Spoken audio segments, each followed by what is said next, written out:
నియోజకవర్గంలో వైఎస్ఆర్ కాంగ్రెస్ పార్టీ నాయకులను కార్యకర్తలు కలుపుకొని ముందుకు వెళ్తున్నామని చింతలపూడి వైఎస్ఆర్ కాంగ్రెస్ పార్టీ అభ్యర్థి కుంభం విజయరాజు అన్నారు. ఇక చింతలపూడి నగర పంచాయతీ పరిధిలో నాగిరెడ్డిగూడెం, ఎన్వీఎన్ కాలనీ, నమ్మిటివారిగూడెం గ్రామాలలో కుంభం విజయరాజు పర్యటించి నాయకులను కార్యకర్తలను కలుసుకొని మాట్లాడారు. ఈ సందర్భంగా ఆయన మాట్లాడుతూ వైఎస్ఆర్ కాంగ్రెస్ పార్టీ గెలుపునకు ప్రతి ఒక్కరు కృషి చేయాలని, నియోజకవర్గ అభివృద్ధికి తన వంతు కృషి చేస్తారని ఆయన తెలిపారు. ఈ కార్యక్రమంలో జెడ్పీటీసీ ములుగువాటి నీరజ, సచివాలయ కన్వీనర్ మారుమూడి లలిత కుమారి, ఎంపీపీ రాంబాబు, మండల సచివాలయ కన్వీనర్ చెల్లా బత్తుల శ్రీను, పట్టణ వైఎస్ఆర్ కాంగ్రెస్ పార్టీ అధ్యక్షులు కొప్పుల నాగేశ్వరరావు, పట్టణ సచివాలయ కన్వీనర్ నిమ్మగడ్డ దుర్గారావు, మిరియాల దిలీప్, రామరాజు, నాయక్ కుమార్, నాయకులు, కార్యకర్తలు పాల్గొన్నారు.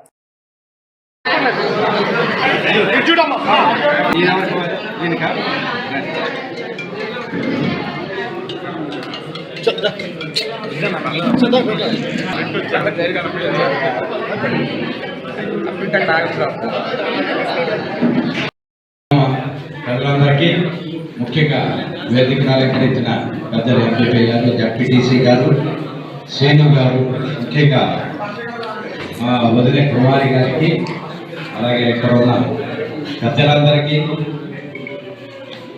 మిగిలిన కార్యకర్తలందరికీ కూడా నా నమస్సమాంజలి తెలియజేసుకుంటున్నాను. ముందుగా నేను జగన్మోహన్ రెడ్డి గారికి నా మనస్ఫూర్తిగా కృతజ్ఞతలు తెలియజేసుకుంటున్నాను. ఆయన నన్ను ఆశీర్వదించి మీ మధ్యకు సమన్వయకర్తగా పంపినందుకు జగన్మోహన్ రెడ్డి గారికి ప్రత్యేకమైన కృతజ్ఞతలు. అలాగే నేను ఈ నియోజకవర్గ సమన్వయకర్తగా వచ్చాను. నేను చింతలపూడికి స్థానికుడిని. ఎందుకంటే చింతలపూడి అనేది నా సొంత ఊరు. మా నాన్నగారు పట్టణగూడు. చింతలపూడిలో కొవ్వరిగూడలో సర్వేశ్వరరావు గారు అని, కమ్మల సర్వేశ్వరరావు గారు అని మా పెద్దనాన్నగారు అబ్బాయి ఉండేవాడు. నేను 5 ఏళ్ళప్పుడే చింతలపూడికి రావడం వెళ్ళడం జరిగింది. పాచంద్రపూడిలో మా మేనత్త భక్తులు సుబ్బయ్యకి ఇచ్చారు పాచంద్రపూడి. సో చింతలపూడి, కట్టాలగూడలో, బోయగూడలో అందరూ చుట్టాలు ఉన్నారు. స్థానికుడు నేను. మారుమూడి కాంతారావు, అలాగే ఈ వదిన గారు వాళ్ళ హస్బెండ్, మేము అప్పుడు మారుమూడి కాంతారావు పెళ్లికి కూడా నేను వచ్చాను. అంటే ఇక నేను చింతలపూడితో మారుమూడి కాంతారావు పెళ్లికి కూడా నేను ఇక్కడ ఉన్నాను. అంటే చింతలపూడితో నాకు ఉన్న అనుబంధం.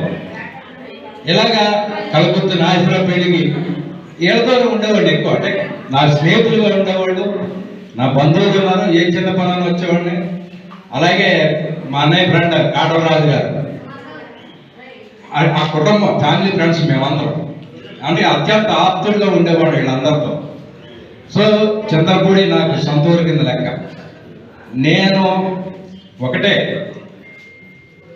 ఒక ఆర్టీఓగా పనిచేస్తున్నా, వెహికల్ ఇన్స్పెక్టర్గా పనిచేస్తాను, ఆర్టీఓగా పనిచేస్తున్నాను. ఇంకా నాకు సర్వీస్ ఉంది, సంవత్సరాల కాలం సర్వీస్ ఉంది. సర్వీస్ని వదిలేశారు. సర్వీస్ని త్యాగం చేసి జగన్మోహన్ రెడ్డి గారిని అడిగా, అవకాశం ఉంటే నాకు ఇవ్వండి అని. ఎందుకు అడిగానంటే నా నియోజకవర్గానికి ఏమన్నా సేవ చేద్దాం, ఒక మంచి పనులు చేద్దాం, మంచి పేరు తెచ్చుకుందామనే తప్ప నాకు ఇంకా వేరే ఏ స్వార్థం లేదు. కాబట్టి దేవుడు నాకు అవకాశం ఇచ్చాడు, ఇక్కడ వరకు తీసుకొచ్చాడు. ఇంకొక స్టెప్ ఉంది, అది మీరే వారే. జగన్మోహన్ రెడ్డి గారు అంటారు, పైన దేవుడు, ముందున్న ప్రజలే నాకు మేలు చేసి దీవించాలని. అలా ఇప్పుడు దేవుడు నాకు, జగన్మోహన్ రెడ్డి గారు ఒక అవకాశం ఇచ్చారు. మీరు నన్ను దీవించి మీ ఓట్లేసి అసెంబ్లీకి పంపిస్తే నేను ఇక్కడ ఉన్న సమస్యలన్నింటినీ మనసు పెట్టి తీసివేస్తాను. నియోజకవర్గ అభివృద్ధికి కృషి చేస్తాను. ముఖ్యంగా కార్యకర్తలను అందరినీ కలుపుకొని వాళ్ళకి అండదండగా ఉండి పార్టీకి అంత మంచి చేయాలో అంత మంచి చేస్తాను. ఇది నా పర్సనల్ పేరు. ఇక